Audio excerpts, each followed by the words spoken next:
race fans, Brian Aho here, the one and only Bert Lehman, and we got the Horse and Pony Show here today. Good friends of mine, Chad and Clint Larson, raced with these guys for a bunch of years, but we're bringing you episode 175, A Blast to the Past, brought to you by, of course, the One to Go Show. And a little turn back time, guys. We have a little fun on this each week. We kind of take a number. We're on episode 175, so 75 is a number. We talk about some drivers from the past, bring up some stories. Hopefully nobody gets in trouble. We'll see how that goes here by the end of the show. Gonna have a little fun with it, but a little shout out here to Impact Health Sharing First. If you pay for your own health insurance, if you have employees, you got to cover them. If you feel like you're paying too much, shoot me a text, shoot me a message, shoot me a call, 218-969-1380. Been able to help people save a ton of money on healthcare so they can spend it on fun things like getting fatter and going to the races, two things that we like a lot of. So let's get to it, boys. Let's start with you guys first, and then we'll kind of have some fun. So, so I'll introduce you guys. So Bert, you haven't formally met them. We got Clint, we got Chad. You can't tell them apart. Clint's got a little mole. That's how I could tell them apart for years. Chad got a belly faster than Clint did. So that kind of took time away from the mole. I kind of got focus there on the belly. But they pitted for me. Actually, they pitted for your dad, pitted for Dick Chrisman, and right? Correct. Yeah. Then you guys started pitting for Eddie Wakefield. We'll talk a little bit about that. Next thing you know, you're pitting for me. You get your own car. We kind of worked together for several years and kind of went our separate ways. And then Chad actually was the main wrench for years. He decides he wants to start having a little fun behind the wheel as well. But Clint's got some pretty good stories. Chad's got some as well. And I had a few people maybe say, I got a few questions for these guys. So let's start with this. Why don't you guys talk a little bit about the early years? When you first got into racing, going with your dad, pitting for Dick, pitting for Eddie, how did it all get started for you guys? Go ahead, Chad. Okay, yeah. Well, we started out just little young guys riding around to and from the races with Dick, with Dad pitting for him and everything, and then kind of got a little bit of trouble being in the pits too early and all that stuff. So back then, kids couldn't be in the pits. You weren't allowed, but we were there anyway. But Mom and Dad took us really young to the races up at Proctor, and I think that's where Dad met Dick, I believe. And then we started going with him pretty much every weekend. And then I don't know what year it was. Clint, do you remember what year it was when he quit pitting for Dick and started pitting for Harry Hansen? Well, like in the 89, 90 range. Right. So then we went with them for about a year or two. And then we started kind of venturing out on our own in the pits a little bit anyway, away from, what Dad was doing and what, what they had going on, and we started pitting for Eddie Wakefield. And we ran around with Eddie until we technically got a car, but I wasn't 93, involved. 93. 92, technically. You and DJ had a car first for 2 races. Yeah. Yeah, Taco, I heard a story. Did that car roll over? Like, what happened there? You and DJ Severin got a car together. What happened there? Okay, so it was number 89. Me and DJ Severin got a car together, and then I went out. We got it out. It was, a couple of dumb kids, whatever, but it didn't run. So then spent all week making it run, changing heads, whatever, all that junk or whatever. And then DJ went out and I think he broke a wheel. I don't remember exactly how it happened, but he rolled in Superior. And then, then they got towed back to Eddie's house to try and straighten it out. It didn't make it past Is that the car? Is that the car? That's the car. So Bert, get this. So Eddie Wakefield, they called him Rambo, right? This guy here was really good race car driver, extremely volatile. He's the kind of guy that would literally not think twice about punching you square in the teeth. All right, that was that guy. Let me stop you, Ryan. Let me stop you for a second there real quick. Yeah. Number one is Eddie took care of me and Chad like we were his kids. No one messed with us because of Eddie, ever. And then, for sure, even was after feared. what you're gonna talk about. Even, go ahead now. I just wanted to Yeah. make that real clear that Eddie took care of Well, us. if you were part of his tight knit group, you were part of his tight knit group, Oh, yeah. right? I mean, Oh, yeah. Greg was the same deal. So this guy though, Bert, he was feared. He literally at Ashland one night got a bad call, and he went up and he got into it with the corner guy in the corner in the booth, right? So this guy was feared. So long story short, DJ rolls the car. They bring the car. They're working out of Eddie Wakefield's shop, right? And I'll let you guys tell the story, but needless to say, you were fixing it, working on it. Next thing you know, Eddie's racing. There's no garage left. Well, I'm gonna let Chad take over here because I fell asleep in the chair. Go ahead, Chad. So we, bring it back. We're trying to put it back together. I actually technically didn't have a single thing to do with this car until this night. We went back to Eddie's. In fact, my older brother was there for a while too. Took the fuel cell out and everything because the mounts were all broke, and we had to start cutting the back of the frame off to fix it because it was just destroyed. And so we put the fuel cell over in the far corner of the shop, and I got do you guys know what a K5 cutoff saw? It's a gas powered chop saw, metal chop saw. And that's all he had to cut. We didn't have sawzalls or nothing at the time because all the tools were in his trailer. So we were using whatever tools were left in the shop. So And he was racing. yeah, he was still at the track. So we cut we'll get to that, but I started cutting the frame off, and a spark flew like 34 feet and went right to the filler neck of the fuel cell and lit the wall on fire and burnt the whole garage down and everything around it. And didn't the sheriffs came or fire department came and the fire extinguishers? There was issues there, and they tried to get it all. Hermantown Cop. Yep, Hermantown Cop and a St. Louis County Sheriff car both had empty fire extinguishers in their cars. Did you guys at that time? Did you think that like when Eddie comes back, that's it? We're done. He's gonna bury us. No. All we could think about doing was grabbing the wrecker. I don't know if you remember he had a big short wheelbase, big Chevy wrecker, and he took the keys to the motorhome and the race car trailer. It was all locked up. And so I just hooked onto it with the pull it and park and everything. And I just dumped the clutch in that wrecker and drug it down the hill so it didn't burn his car. But it did get 3 engines and, every other tool he had known to man and antiques. And it was nuts because that was his dad's garage. Right. And it was a big garage. It was what is the Clint? 40 by 60. Yeah, 40 by 60. Yeah. So that was your first stint working on the car, your first involvement with racing. At that point, Chad, were you thinking maybe I should just quit while I'm, right here?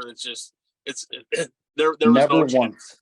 Right. Never once. Felt bad So for Eddie.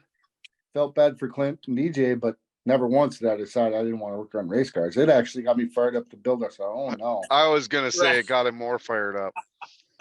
But the cool thing is Eddie was more worried about making sure you guys were okay, so that's, that was super cool. And quite honestly, all of us knew Eddie as like, this guy's going to kill somebody, like for sure.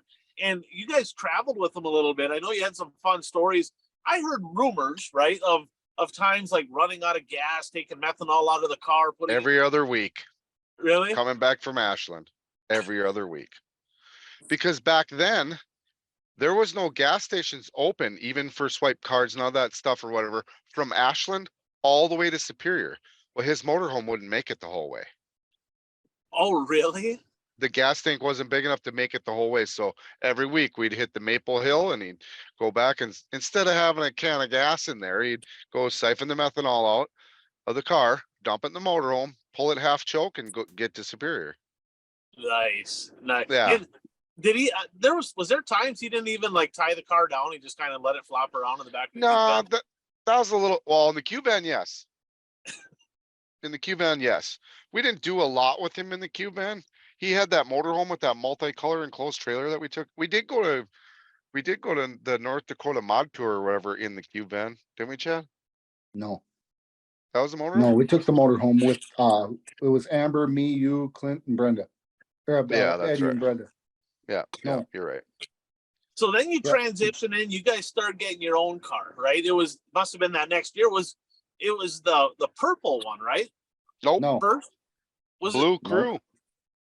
Oh, is it the blue crew and then the red and then the purple? Is that what it was? Yeah. Yep. Okay. So Bert, I lettered a couple of those hand painted, right? Hand painted race cars. Not quite as good as Lamb, Gaber, some of them guys. I'm just not there. It You looked probably, outstanding, Ryan. yeah, you The probably red should have one was gave pretty yourself, cool. you probably should have gave yourself a little more credit than that though. And if you'd have kept that, you'd have had a lettering career in your deal. But tell them, okay, so let's get on with that. That's the first 75 that me and Chad had, correct? Okay, so it was actually bought from Spike McDougall, Okay. which originally was Jeff Clancy's car. Back in the big block days, the big block 68 Impala or whatever, and then we didn't do a whole lot to it, and then we brought Deer House, if you remember that.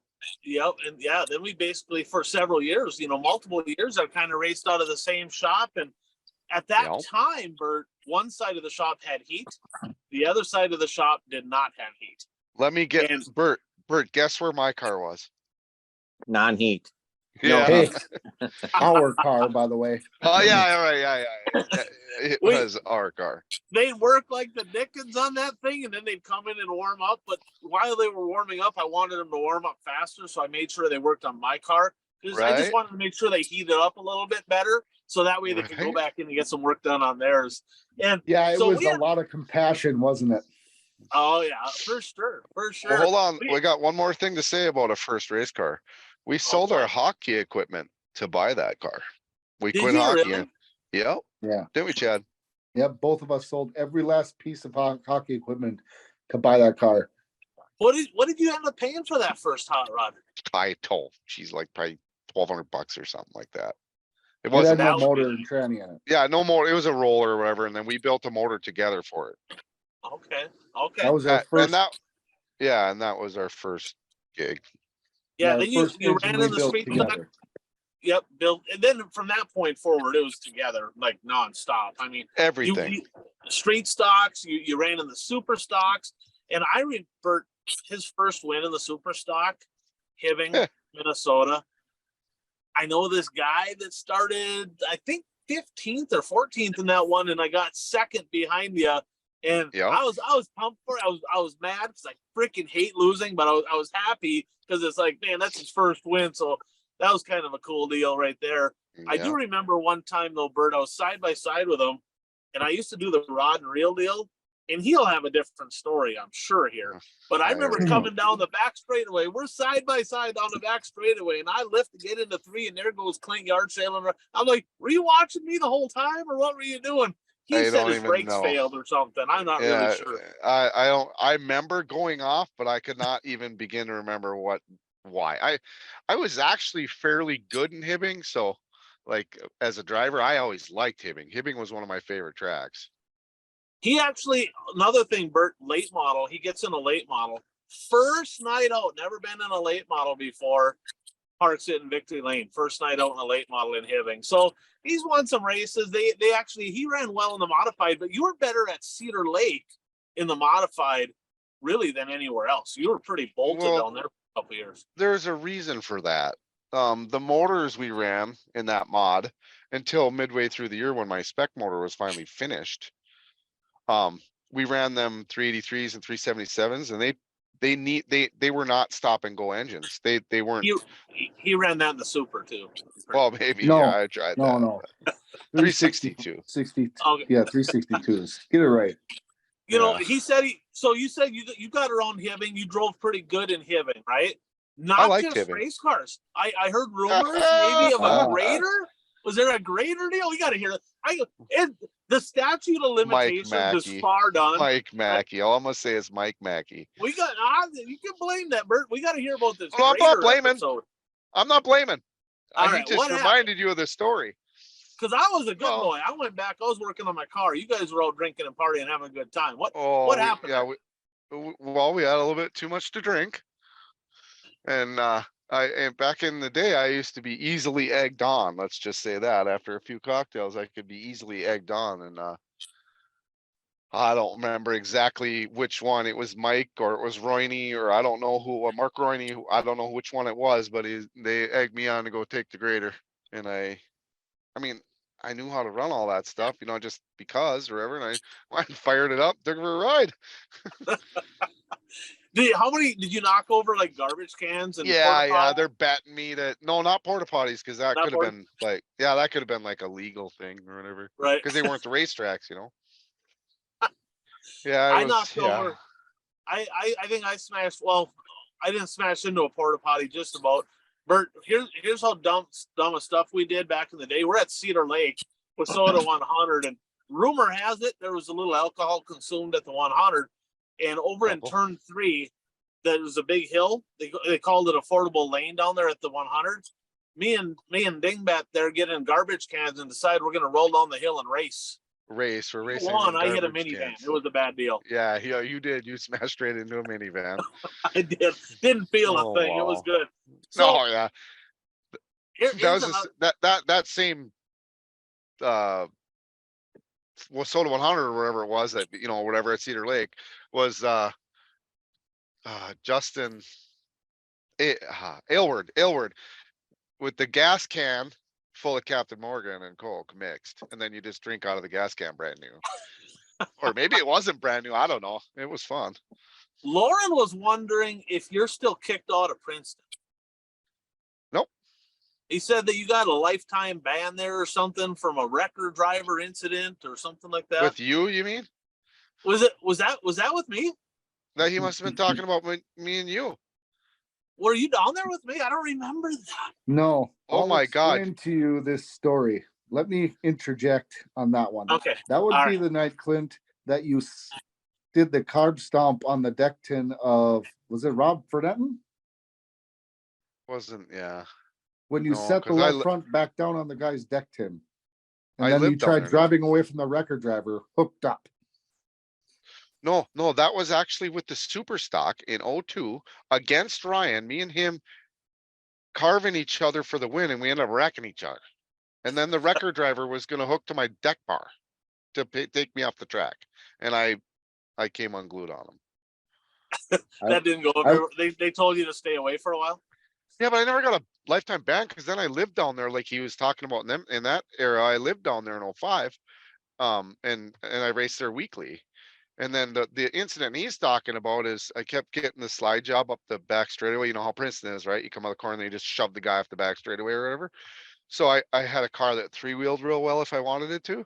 So I had it all 3-wheeled up. I made, you can burp throttle, whatever, get it to go up. And I landed it right on his right rear deck tin and smashed it all to pieces.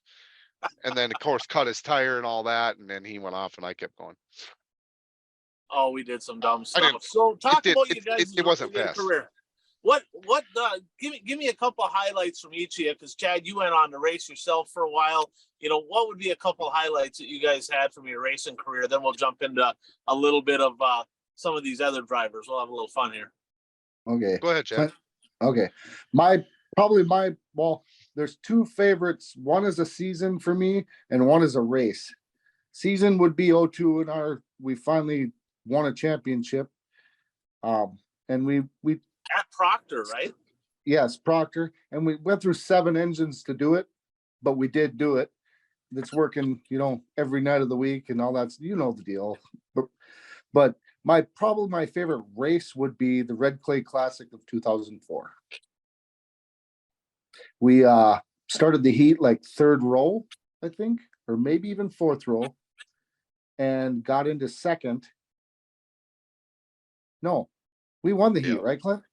No. Yeah, we got into 2nd right away, and we won the heat with a busted bird cage. The bird cage, the spring part of the bird cage was busted right off. And it was just literally staying up on mechanics. And the track was so dry that the car it worked. But as long as you stayed on the gas, keeping the mechanics of the left rear going, it worked. It busted a shock in it. But then we went back out for the feature, and I think, was it 3rd or 4th row in the feature too? And we ended up because second. all the winners. Yeah. Yep. We ended up 2nd in that feature, and that's probably my favorite race other than our win in the late model first night. Clint, how about you? Wow, that's a good one. I would say the whole season, probably 04, because that was a very fun, competitive, 04, 05 seasons probably. And then probably the favorite race was actually against all the big late model guys they used to do a race at Cedar Lake. I don't remember what it was called, but it was, all the good guys were all there, wherever. And I passed Joel Kreiderman in the heat for the transfer spot, and then was running fourth in the feature, and then the rain came. But that You was ran probably good there. You had a lot of good runs down at Cedar Lake. I We could did, yeah. we did. could talk Same with for Ashland though. hours and hours and hours about some of these old stories. Bert will actually wring our necks if we got to keep him up way past his bedtime here. So One more quick one from Cedar yeah, Lake. what do you got? Let's hear it. Okay. 2006 at a brand spanking new car me and Mark at TRC built. Brand new, every bolt, nut, every part on the whole entire car. Actually it was Pete's engine for that matter. You remember Pete, right? Big Pete. Yep. And go out for hot lap session and make it go, hit the gas, go down 3 or go come on and go down and hit 3 and 4. The car works great. Come in 1 and 2 and the right front brakes. Hit the wall, smears the tire right off the hub, everything, and it goes in the pond. The whole entire thing. Right. The whole Right. thing. We were on Goodyear's then, if you remember that. That was Yep. 06. So yeah, the whole entire thing went in the pond. Brake That was rotor. at Cedar, Bert. Back straightaway, was at Cedar, the Cedar. pond. Yep. Yep. The Nice. whole thing went. I had to go fish it out because it had everything on it still. It had the caliper, everything. It was all ripped right off. Brand new car. That's how it always works. That's how it always works. Yep. So Bert, let's go back to you here, buddy. What do you got? I know you have a few 75s yourself. Who do you got first? Why don't you start locally? A little bit of reminiscing from some of the drivers in your area. What do you got first here? Yeah, I have 2 local drivers. The first one is Mike Fletcher from Cloverleaf Lakes, which is like 15 minutes from Shawano. But he raced late models at Shawano Speedway in the 1980s. He's one of those drivers that we talk about where, didn't win a lot, but you need those drivers who show up every week and race. And I remember being at a race when I was a kid and he won the feature and the entire grandstand was on their feet after he won. It was a good race between whoever he beat and, the fact that an underdog won, really had the fans excited. So, and then the other one I have is Brian Telke. He raced late. Well, he started in the sportsman division at Shawano Speed. Well, I shouldn't say that. I think he started in the late model division. But he raced the number 7. He raced an 01. He raced a 21. But he also raced a 75 when he raced an IMC modified at Shawano Speedway. I was gonna say I didn't remember him being 75, but in the modified division of all things. So Bert with a little modified stuff. He's usually a late model. That's- Yeah. That's rare.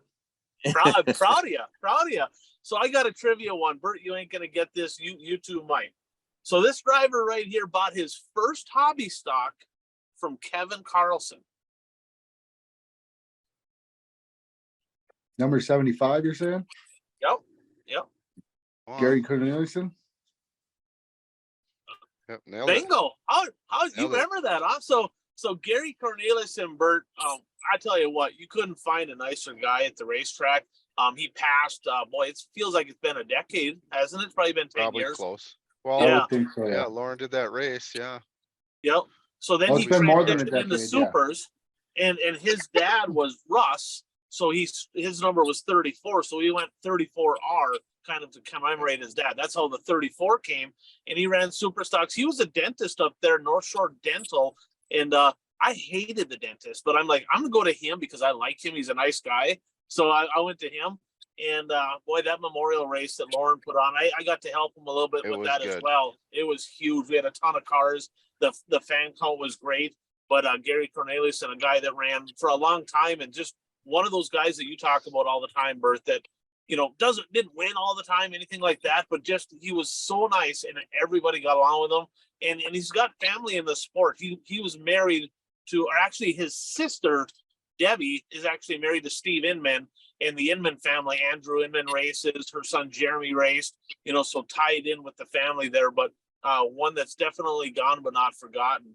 So, Bert, I know that you have a national late model guy, and I think we're on the same page. I'm probably going to be able to guess it, but why don't you give a couple tidbits here, and we'll see if we can guess it on your first one here. Well, I mean, actually, I have two guys. We'll pick one. Let's do one first. Well, they kind of intertwine together. Oh, geez. Okay. Well, they're related to each other. Is one still racing? Well, I don't know if he's still racing or not. This might be a different one than I'm thinking about. That's All a right. different one than I'm thinking of. Yeah. What do you got? Well, it's a father-son duo. Yeah. Okay. Yeah, okay. Well, who are you thinking of? Larry Phillips. No, that's not who I'm thinking of, actually. Oh man. Okay. All right. I got a guess. Bart Hartman. Yes. Okay. So Yes. what kind of other tips did you have on the old Bart man there? I got a few notes down for Bart too. Well, I mean, I don't think he's racing anymore. I don't Nope. see his name anymore. But interesting tidbit about his dad, Butch Hartman. He raced USAC back in the 1970s.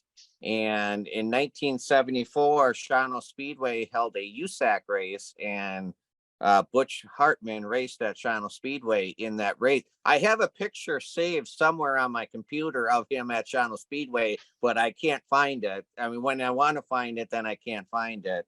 Right. But the winner of that race went on to race in NASCAR, and I believe he won the Daytona 500. Really? Yes. Oh, He was geez. number 55. 55. Not big, but tiny. Little. Tiny Who? Lund. Tiny Lund. Tiny. Oh, no kidding. So he won a Daytona 500 and a 55. Where's he from? Well, I don't know if he won the Daytona 500 in a 55, but he won that USAC race at Shawano Speedway. Okay, so he got the race. All right, I gotcha.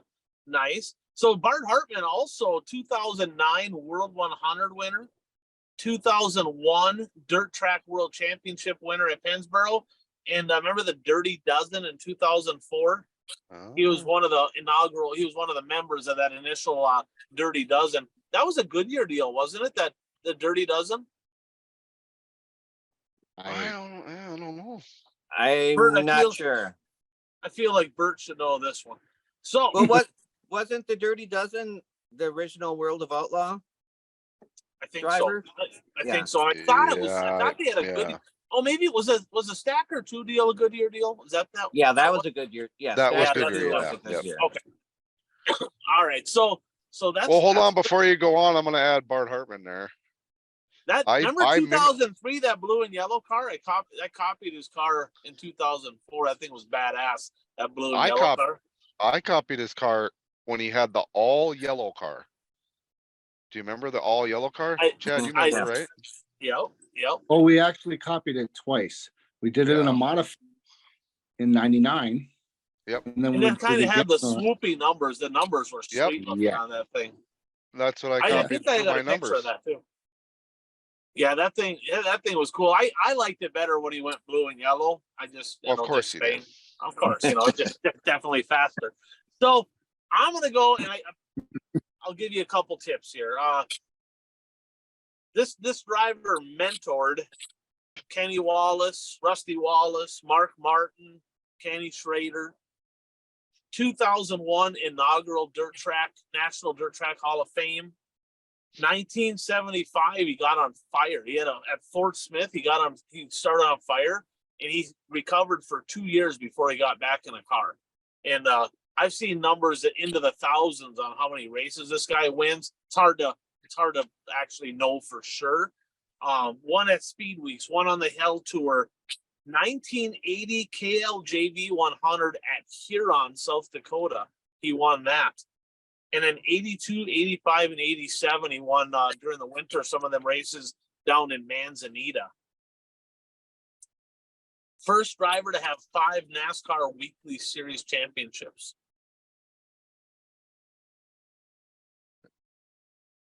Is that The only thing is that Philip? Larry Phillips? Larry Yep. Phillips. Larry Phillips. You know, when people, I read some stuff online and said this guy might have been the best short track driver to ever race. I mean, I guess he was phenomenal. And of course, TP, right? Terry Phillips still winning Yep. races, getting it done in USMTS action. With a good number. There's no L on it though, so it's probably more for Oh, Chad than you. So Yeah. I'm just saying. So, you know, here's a trivia question for both of you guys. All right. I'm going to see if Bert can guess this one first. All right. Go ahead. So thinking about Larry Phillips, this I already guy got it. bought. Yeah, I already got it. I know. I figured you would.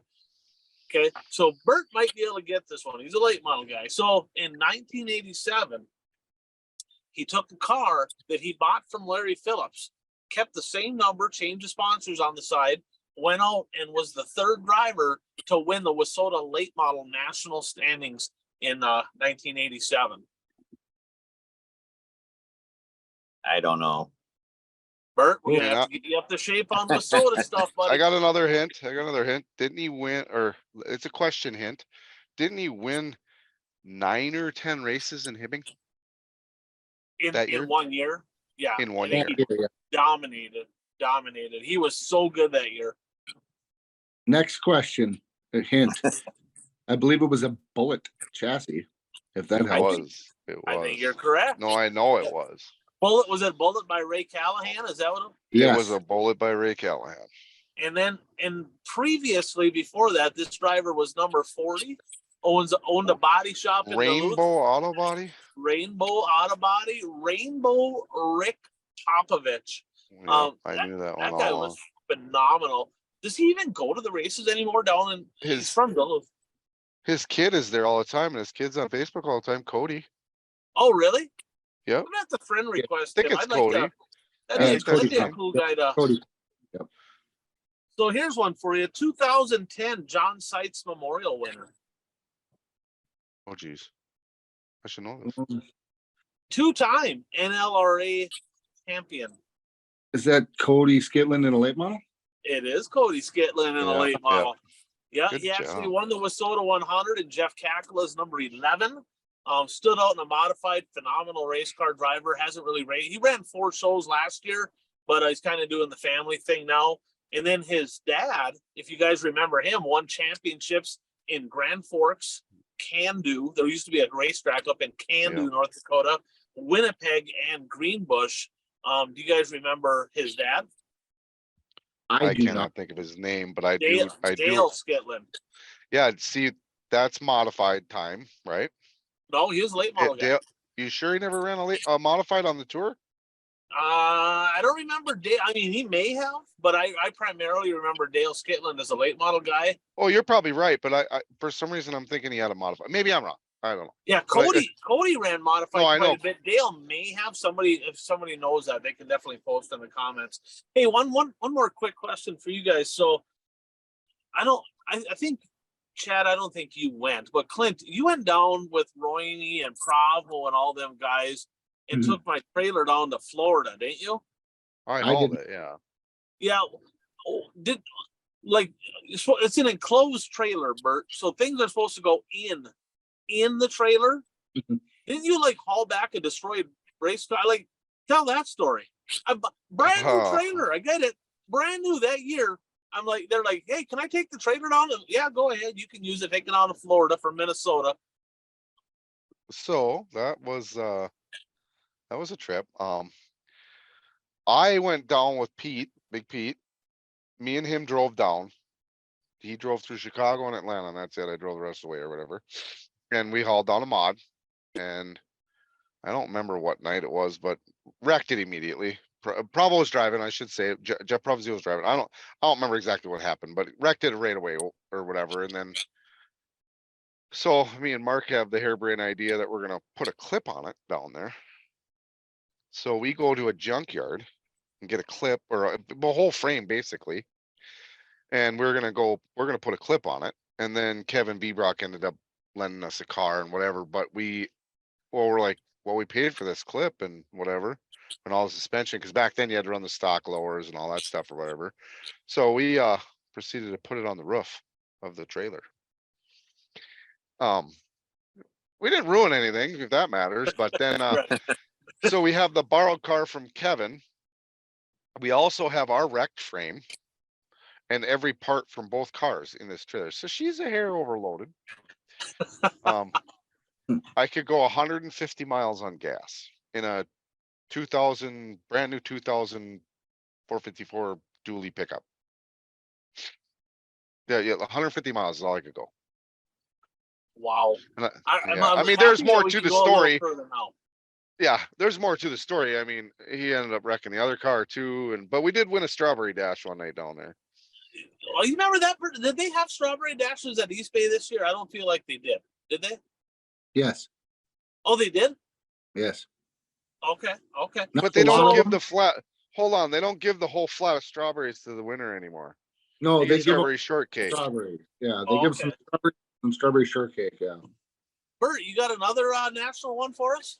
Well, actually, I just thought of one as we were talking. I don't know. I really don't know anything about him other than his name. And one of the cars he drove, I remember it was a black car with a silver number.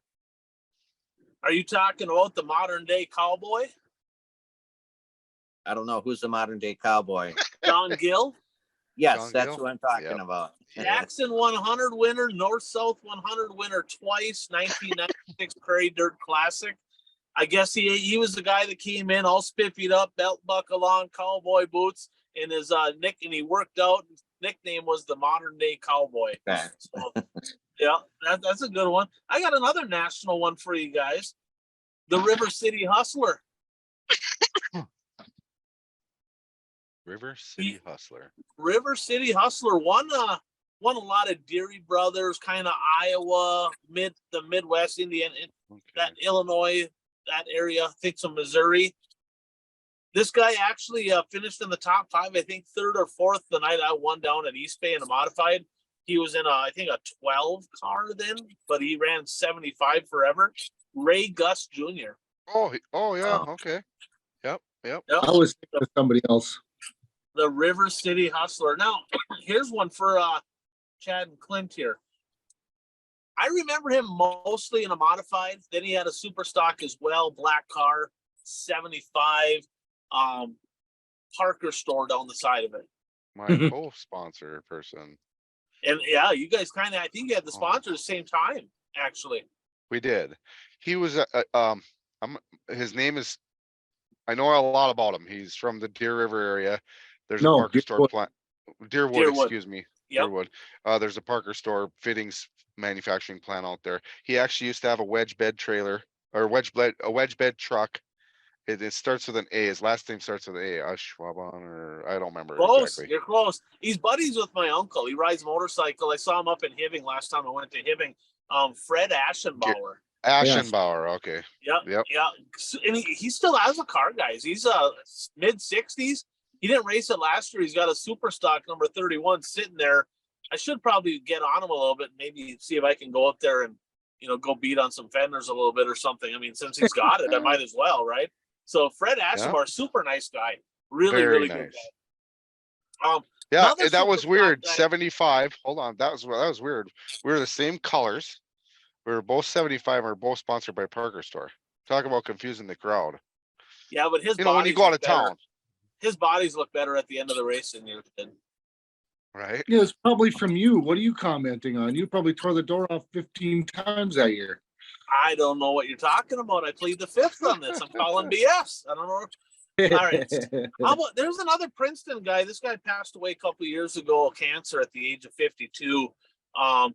Ran a little bit of everything, street stock, Midwest mod. I remember him in a super. I know he won a feature at Princeton. I was probably there when he did. I think he ran a mod a little bit too. You remember Dan Milliron down there? I do not. Clint? I don't know. Yeah, he was buddies with Ken Puckett and some of them guys. Oh, okay. Yep.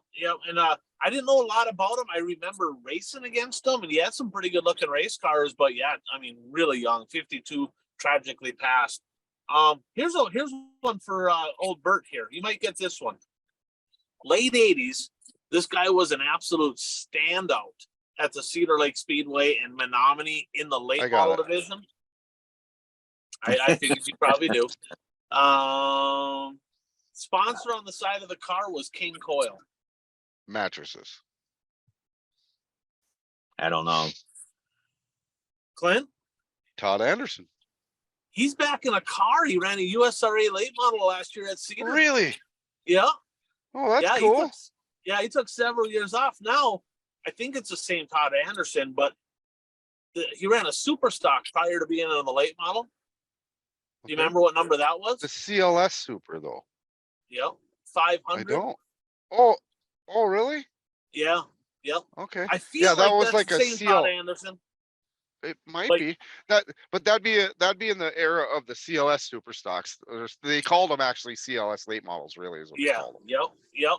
So he was super fast, and that he had a couple years in that 75 late models where he was like legit good. With a beautiful hauler. He had a beautiful hauler. Really? So street stock guy from Superior. You might know a little bit more about this guy than me. Andrews. Marshall Andrews. He won a bunch of races for a while, didn't he? Yeah. What do you guys remember about Marshall Andrews? You probably raced against him a little bit. Not a lot. Because we were out of streeters by then, and Proctor didn't run them. They got rid of them so fast and took on the B-mod deal. Yeah, I mean, and what is McLean Andrews? Is that his kid? No, I think that's his nephew. That's his nephew. Okay, and he actually ran pretty well the last couple of years. Also, he was kind of in contention for a track championship. Had a little bit of bad luck, but the Andrews name pretty strong in Superior. Well, hold on. There's more to that. So Marshall and Louis. Okay, Louis was number 3. If you remember, he always had like the Dale Earnhardt looking car. I do remember that now. But their dad actually raced too. I can't really? think of his name. Yeah. Yeah, it's a 4-generation deal, I believe. Oh, nice. Yeah. There's not a lot of those. That'd be kind of cool. If somebody knows, post it in the comments. We'd love to hear a little bit more of that lineage from over in the Superior, Wisconsin area. And I got one. You guys know, Brutus, Jamie Thomas. Yep. Oh yeah. He sent me a picture over. He goes, "Hey, I got one for you." Do you remember a guy by the name of Al Rudek? Oh yeah. Yes. Duluth Tire. Oh, you remember him? I didn't know anything about this guy. So yeah, he worked at Duluth Tire. Got a picture from Matt's mom from 1980 that he was running a super. It was Dale Carlson's car, and then it became Tim Baum's car. He had like a short 5-year career, but I got this. But he was fast. Was he? I heard. Well, here's an example of how fast he was. So Jody, don't shoot the messenger. I got this in a message today. All right. So it said he led points until the final night, and there was another Superior Speedway Tech man issue. Jody Belfi Sr. Yeah, Jody Belfi Sr. DQ'd him. I don't know if it was for neck height. I'm not sure. It's probably legit. I'm not really sure. Needless to say, he got DQ'd on the final night, leading the points. Danny McMahon goes on to win the track championship, the late Danny McMahon. But in 1980? In 1980? Yeah. You want some more history on that? Get a hold of Matt Sorensen and talk to him about it. That's where a lot of this came from. Lauren got me a bunch of this from Matt. Yeah, they sent that over. So Al Rudek. So you knew that name? He must have been at Duluth Tire for quite a while, or what? Oh yeah. 25 years. I got another question for you guys. So Bert, we used to do some dumb shit. I'll just be statute of limitations is way past, right? So I remember. You remember the movie Six Pack, Bert? Yeah. That's these guys right here.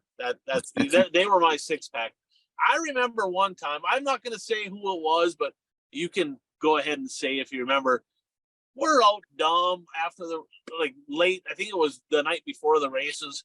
We're out driving around and we see a buddy, or kind of a buddy, guy we knew, that we're like, you know what? Let's take a look at his car. Next thing you know, we got a set of spark plug wires.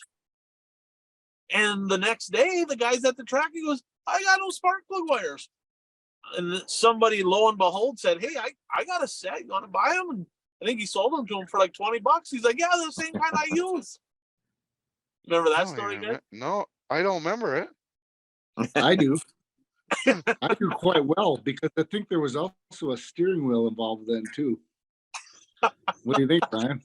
Yeah, I think there was some steering wheels involved. Yeah, you did not want to leave your steering wheel in the car, Bert, if you had an open trailer back in the day. No. That was just, yeah. So lots of dumb things. So man, oh man, we had a lot of fun. But anybody else, Bert? Any other closing thoughts on any of these 75s? No, I don't have any more. It was fun hearing all the stories that you guys have. Oh, We have There's a lot of them that aren't good for radio I believe that, or video.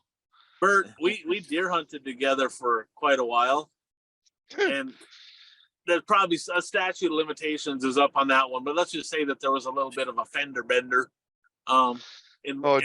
I'll tell that story. I don't care. I do the same thing to this day. So these guys both used to haul bulk paper out for the Duluth News Tribune, and yeah, you got to tell that story. This is outstanding. Are you talking about the car one, the Calais, right? Yep. Yeah. Okay. But Chad's probably got to start the story. Chad could probably do the story. He was dicking with you, right? Yeah. So I'm out working. You know, I worked overnights, and I'm out working, and I'm delivering bundles of papers on the corners for people to deliver. And this guy's messing with me on 169 coming between Hibbing and Chisholm. And just keeps messing with me. And he's, cutting in front of me and slamming on the brakes and swerving at me and stuff. I'm guessing they were out having a good time. And, I was working and whatever. But so then I get back to Ryan's and Clint's already there sleeping. And Ryan's already there. They were definitely sleeping then. Them guys didn't get up early at all.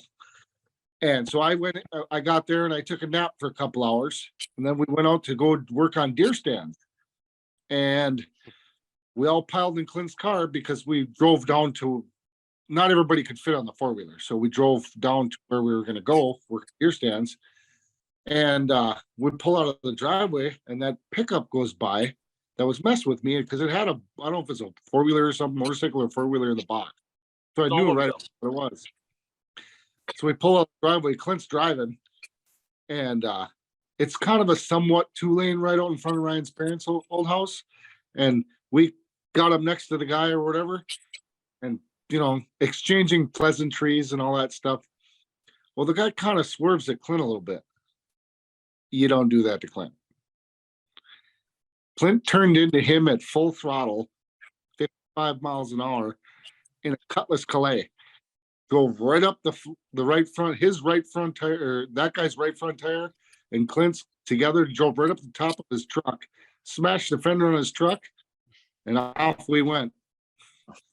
And we broke an axle, but yeah, that guy was so scared they went tearing that butt down the road. And we thought we were going to be in trouble, but nope. That guy was too scared. No, hold on. They called the cops. Yeah. Yeah. Was it that day or the next day the cops showed up? It was the next day. Yeah. Yeah.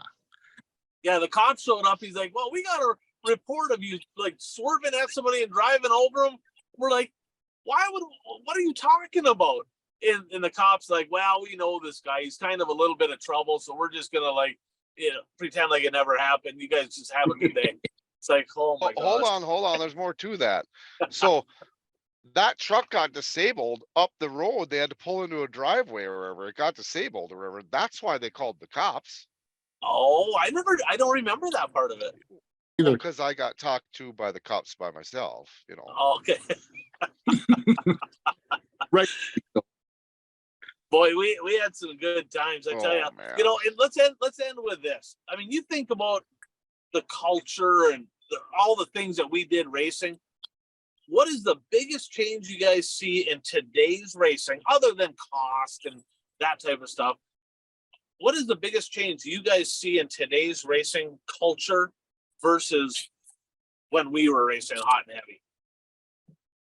I'll go. Yep. People aren't having fun. They're taking it way too serious. They're not having fun anymore. We did an article as kids, me and Chad, and I hate to drag this out, Bert, but we did an article as kids, like maybe our second year of racing or whatever.